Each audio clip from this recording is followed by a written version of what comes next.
બોલવાનું ચાલુ કર.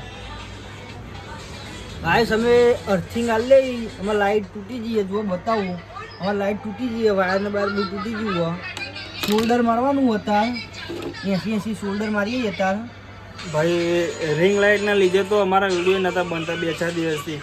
આ વાયર જોતો તો જો અમારા આવ્યો આવા વાયર મળી ગયો અને આ મશીન હવે આના મશીનથી અમે અહીંયા જોઈન્ટ કરીશું. જોઈન્ટ કરીને પછી રિંગ લાઇટ ચાલુ થશે અમારી 80 લે ભાઈ મૂકો.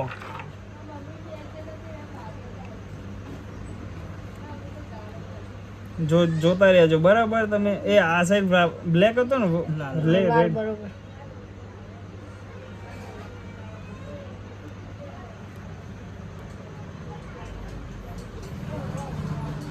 મીટિંગ કરીને લગાવવું પડે એટલે પેલા ગરમ તો કર પેલા પેલું બરાબર પેલું ગરમ કર પેલા બરાબર એવું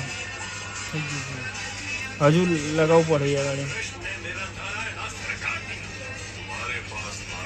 નીચે લગાય ઉપર નહીં નીચે લગાય ઉપર નહીં કહેતો એટલે નીચે લગાય એમ કહું બસ. આની નીચે લગાવવાનું.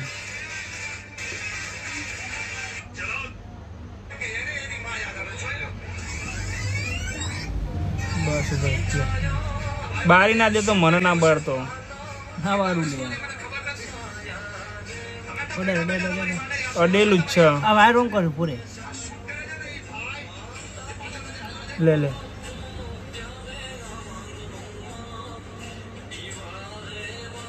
બીજું લે પેલું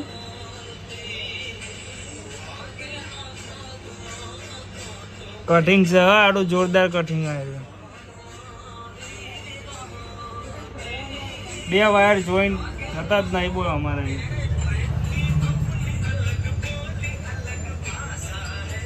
નીચે લગાય બસ.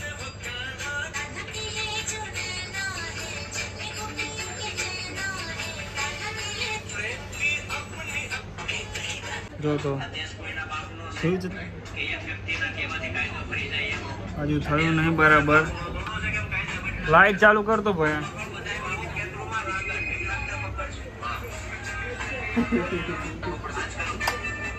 થઈ ગયું ગાઈસ.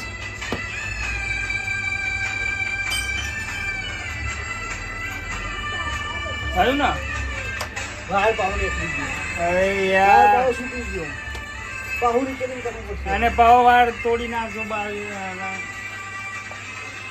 દ્વારકા અને બેટ દ્વારકા વચ્ચે ફેરી બેટમાં મુસાફરી કરી રહેલા શ્રદ્ધાળુઓને ખાસ સરપ્રાઈઝ મળી. દરિયાની વચ્ચે અચાનક ડોલ્ફિન માછલીઓનું ટોળું જોવા મળ્યું. પ્રવાસીઓ આ અદ્ભુત નજારાને જોઈને રોમાંચિત થઈ ગયા. બેટ દ્વારકાના દરિયાના વાદળી પાણીમાં ડોલ્ફિન માછલીને છલાંગ લગાવતી જોઈને ત્યાં હાજર પ્રવાસીઓની ખુશીનો પાર ન રહ્યો. પ્રવાસીઓએ તરત જ પોતાના મોબાઈલ કેમેરામાં આ દ્રશ્યો કેદ કરી લીધા. બેટ દ્વારકાના દરિયામાં કેટલાક સમયથી અવારનવાર ડોલ્ફિન જોવા મળી રહી છે, જે પ્રવાસીઓ માટે મુખ્ય આકર્ષણનું કેન્દ્ર બની છે.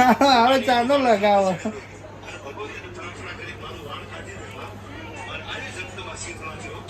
બીજો વાયર લાવવો પડશે હવે 80.